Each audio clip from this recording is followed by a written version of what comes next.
Welcome to Flow with the Grow. I'm your host, Sophia, a health and fitness professional, positivity distributor, and a real-life human being with real-life challenges. Every Tuesday, you will hear my honest conversations on the day-to-day highs and lows that life teaches us, as well as bring you actionable tips that you can implement to improve your health and wellness journey. This podcast will empower you to flow with the inevitable setbacks of life. You will learn what it means to flow with the grow, see through a lens of optimism, and navigate your way to living your best life. Thank you so much for being here with me today. Now let's jump into your daily dose of positivity and growth.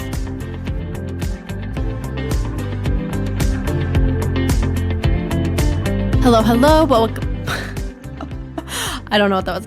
Hello. Welcome back. My name is Sophia. If it is your first time listening, welcome.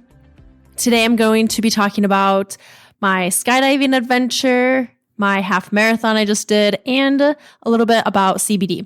So also, I will say that if you stay tuned for the next couple episodes within the next couple episodes, I'm going to be announcing something pretty damn big, pretty huge if you ask me.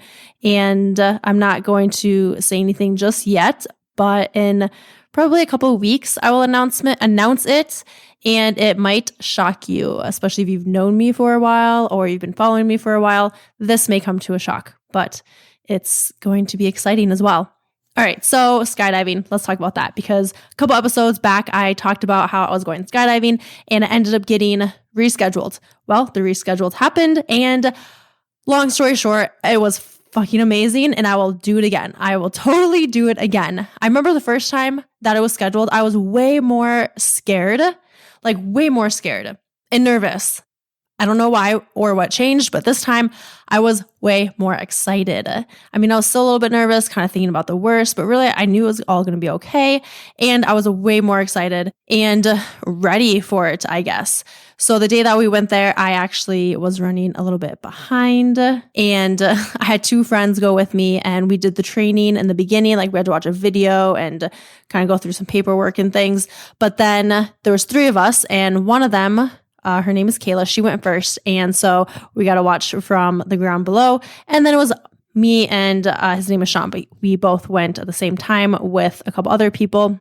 The scariest part for me was actually the most thrilling and my favorite part at the same time.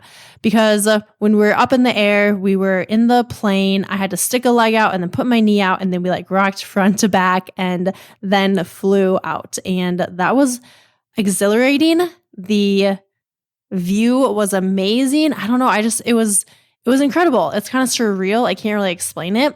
I do remember when we were going up in the plane, it was like a 20-minute plane ride, and the instructors, of course, it was like nothing to them. They were taking a nap, and I'm in the back just trying to breathe, focus on my breathing, staying calm. And then all of a sudden, when it was dead quiet, silent, no one was saying anything, one of the instructors freaked out and threw up his hands, was like, "Ah!" And yeah, that really scared me. And then they all laughed at me. But he said it was too quiet, I guess. But that woke me right up. So like I said, it was like a 20-minute plane ride. We got to the top, and when it was time to go, scariest part, but also my favorite part. And when we got out, it was crazy because the amount of wind that you're going through when you're skydiving.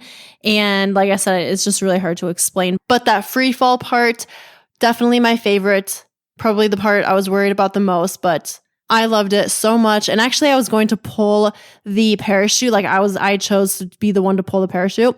And I think I missed the altitude or whatever that I was supposed to pull at. And my instructor guy did. So I even asked him how many backup parachutes he had and how many times he's done it before. But I really had no worries. Deep down, I knew it was all going to be okay. But I 100% recommend it. I had something written on my hand, and it said, "Feel the fear and do it anyway." This is something that I think can be considered in different areas of your life. We feel fearful to make any changes. We're maybe fearful to do something that we've always wanted to do, but we're not really sure how it's going to happen or what if it doesn't work. We're fearful to go to the gym for the first time. We're fearful to start a conversation with someone. There's so much fear behind things that we do. And this was no different for me, skydiving, facing a fear of possibly worst case scenario, death. And so I felt the fear and did it anyway. And now it's something that I'm kind of trying to think of and incorporate into my daily life when I'm making decisions, changes, when I'm talking to other people. Like, just feel the fear and do it anyway. Because if you don't, the question is, will you regret it? And will that regret outweigh the fear that you had or have?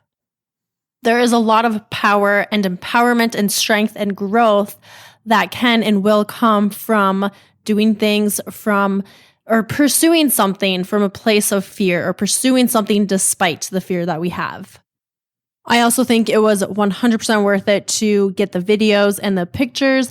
It was a birthday gift, so really I didn't pay for it, but I would definitely recommend investing in that if you decide to go skydiving, because it was really awesome to go back and look at the pictures and to watch the video. And it's kind of cool because you go through, and as I'm watching it, there's kind of different stages of emotions that I'm going through, like super scared and nervous. And then like right before we jump, like, okay, shit, we're doing this. And then just pure joy and happiness from the time that I'm in the air, and just the excitement that shows through that video, I believe. The other adventure that I recently had was going to Fort Collins, Colorado to do a half marathon. Half marathon is 13.1 miles. And I set a goal after my last half marathon, which was in Deadwood, South Dakota, which highly recommend. But after that half marathon, I just internally decided that I wanted to run a half in every single state. So I have 2 down and 48 more to go. Fort Collins, Colorado, it was the Equinox one in September. So a year from now, if you're trying to find a half marathon to do, 20 out of 10 recommend, highly recommend. It was incredible. The view was stunning. I say that the Deadwood one has been the prettiest, but this one tops it. We basically were running in a canyon, through a canyon. Like, we were on the road, and then to the side was the river, and it was so pretty. And then all around were just mountains. And I just could not keep my eyes focused on my time or my pace. I went kind of slow. I had a slower pace overall, but it's okay. I really just wanted to enjoy the run, enjoy the race. It was mostly downhill too, which was awesome. And then I didn't really feel the elevation, which we ended up going Thursday because I was worried about that. So we went Thursday and ended up staying till Sunday. I ran on Sunday. And so I don't know if being there just helped with elevation, or if we just weren't high enough in the mountains to where I could feel it, but it really didn't affect me at all. Definitely a relief to have that happen. And today I am very, very, very, very sore. That's an understatement. If you ran 13.1 miles in the past, or like a half marathon or a full marathon, you know exactly what I'm talking about. I really can't walk normal.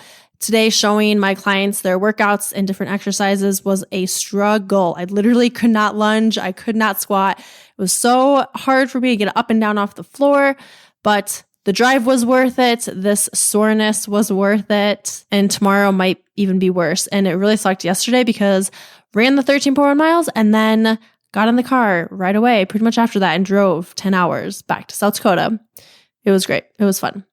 Now you might be wondering when my next half marathon is and in what state. Well, I have not signed up for one yet. I'm trying to do one in October, maybe November, maybe December. I'm going to see what there is, but I really want to do at least one more before winter hits. And I would love to do one in Minnesota or Iowa or Nebraska, somewhere a little bit closer. So we will see how that's going to go. All right, let's talk about CBD. I personally have taken CBD. I will share the benefits and what I've experienced with taking CBD, but I wanted to explain more about what it is, what the benefits are, how much you should take, and I want this episode to be more so quick and to the point with this topic, but just to give you some information on CBD. And then, of course, as always, do your own research, consult with your doctor or your physician and then make the best decision for you. So first of all, what is CBD? CBD stands for cannabidiol, which is derived directly from a hemp plant and is the second most prevalent ingredient in cannabis, which is marijuana. While it is a component of marijuana by itself, CBD does not cause a high. The ingredient that gives you the high in marijuana is THC. And according to the World Health Organization, in humans, CBD exhibits no effects indicative of any abuse or dependence potential. To date, there is no evidence of public health related problems associated with the use of pure CBD. Now, here are benefits of CBD. So CBD is a natural remedy, and people use it for a variety of things. Number one, the first benefit is reducing pain. It has been shown that as far back as 2900 BC, marijuana has been used to treat pain. Recently, scientists have found that CBD is one of the components of marijuana that helps reduce pain. This is because our bodies have endocannabinoid system, ECS for short. The ECS is involved in sleep, appetite, pain, and immune system response. Taking CBD helps reduce pain by impacting the ECS and reducing inflammation and interacting with neurotransmitters.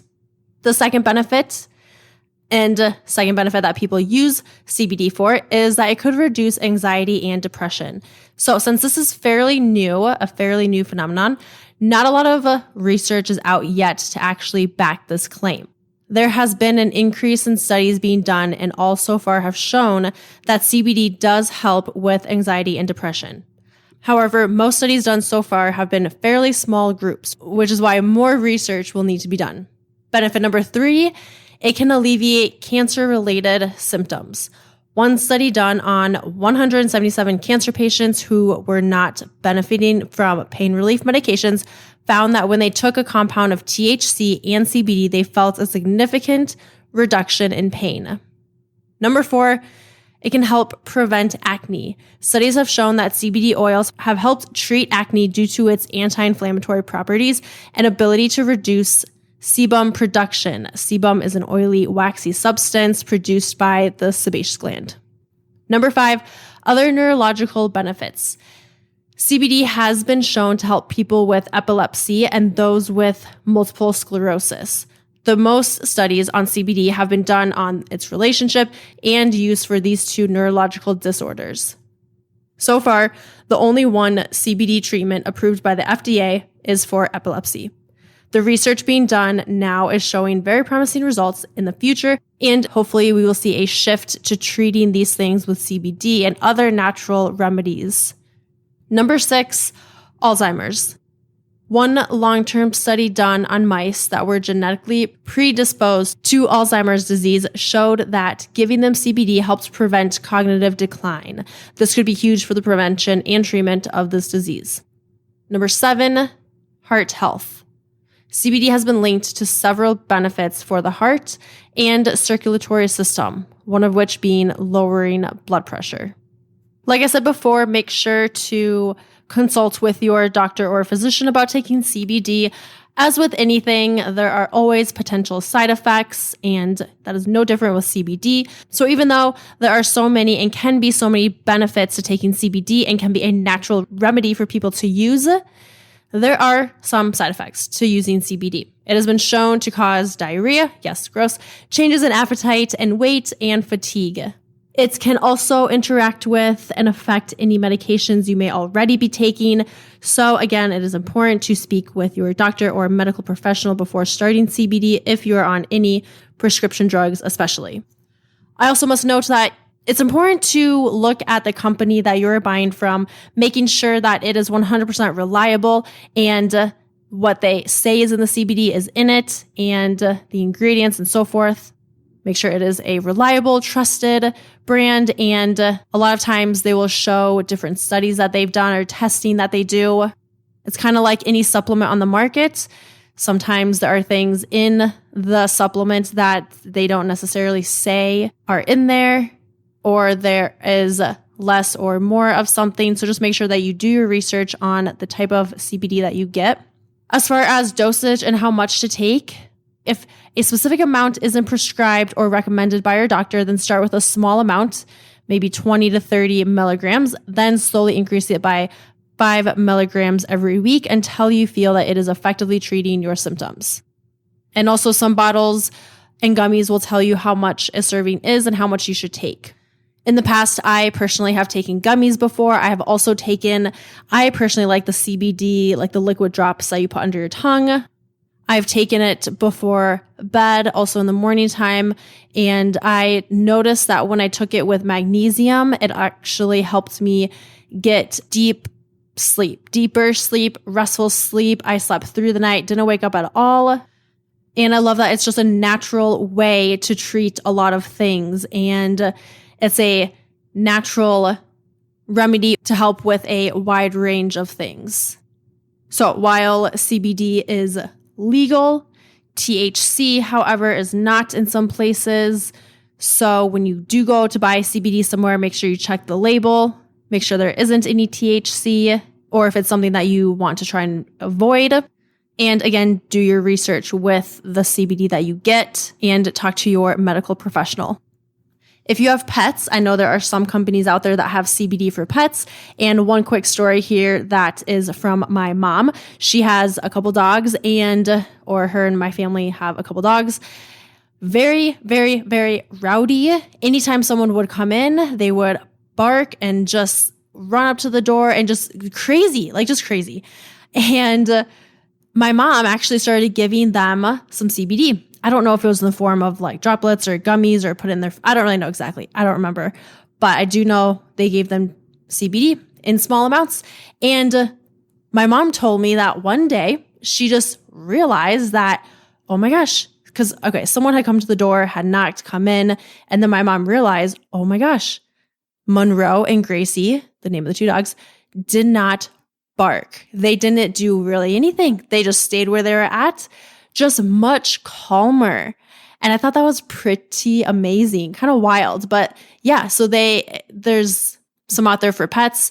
And my mom has a story with that herself, and with giving the dogs CBD, they're much calmer. And I can attest to that because I've gone back home to visit and they are not as scary, honestly. That's the word, because they're tiny dogs, but they just are loud and intimidating. And yeah, but they were much, much calmer anytime that I've gone back. And it was pretty cool to see. If you are interested to learn more about CBD, I will link in the show notes 3 sites for CBD. And if you have any questions, please reach out. If you have any stories with CBD, please reach out. Or if you need any recommendations of CBD, I will link 2 places, 2 or 3, I believe 2, that I've gone and trust. So if you want to learn more about those companies, feel free to check them out. And that's all I have for you today on CBD, skydiving, my half marathon, just a couple life updates.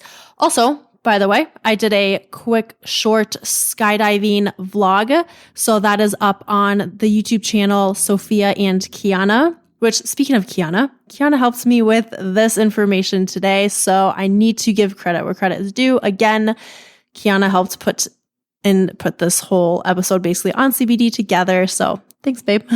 And if you want to check out our YouTube channel, again, it is Sophia and Kiana, where we're going to share all of our adventures together. And we have up our how we met. So that was a couple episodes back, but we have videos for that, as well as our adventure number 1 when we went to the Black Hills. And on that YouTube channel, I also put my skydiving adventure on there as well. And while I'm remembering it, if you are someone in the South Dakota, Brookings, South Dakota area, and you know someone who is interested in learning more about a full-time position at Anytime Fitness, please reach out to me. We are looking for another full-time trainer. So if you know someone, please reach out to me. You can find me on Instagram at Sophia_Dawn41. That will also be in the show notes, or you can message me on Facebook, which will also be in the show notes. Thanks again for listening, for tuning in. If you are loving what I am saying, or if the show is helping you in any way, please, I I just want to ask a favor, and that is for you to rate and review the show. It truly helps the show get out there to have more ears listening and to grow this community, which ultimately is a vision of mine and a goal of mine to reach as many people as possible. Thank you again. I appreciate you. I love you. I mean it. Have a great rest of your day, night, week, weekend. Bye for now.